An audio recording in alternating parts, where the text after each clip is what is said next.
राम राम मंडळी. मी आहे ना टिकटॉकवर व्हिडिओ बनायचो तेव्हापासून बघतोय.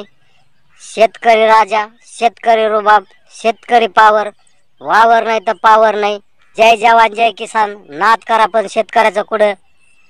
हे असलं बोलू रे ना शेतकऱ्याला हरभऱ्याच्या झाडावर चढीचे. खरंय का नाही?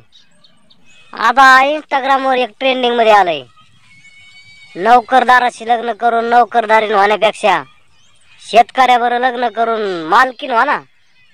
असले काहीतरी व्हिडिओ शेतकऱ्यावर बनवून शेतकऱ्याला फुगीत येत राहो. अहो हे असले व्हिडिओ बनवणारे खऱ्या बाया आहेत का? या नोकरदाराच्या असतात बांगल्यात राहणाऱ्या.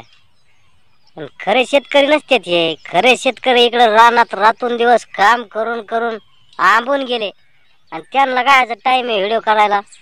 बरं जाऊन द्या, ह्यांना इतका शेतकऱ्याचा पळका येतोय ना, ह्यांच्यातल्या एखाद्याला काय म्हणायचं, तू तुझी पोरगी दे बरं शेतकऱ्याला.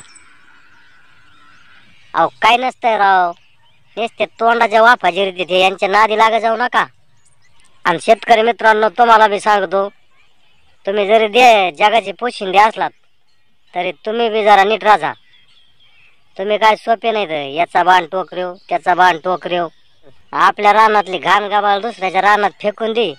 आणि जे लोक रानात राहायला येतं आणि ज्यांचं गावातल्याचं शेत राहणार आहे दुसऱ्याच्या शेतात ह्याच्यासाठी जा, हे बरं आहे का? हे असले धंदे बंद करा, समजला का? नाही तर ढेकूळ बघितला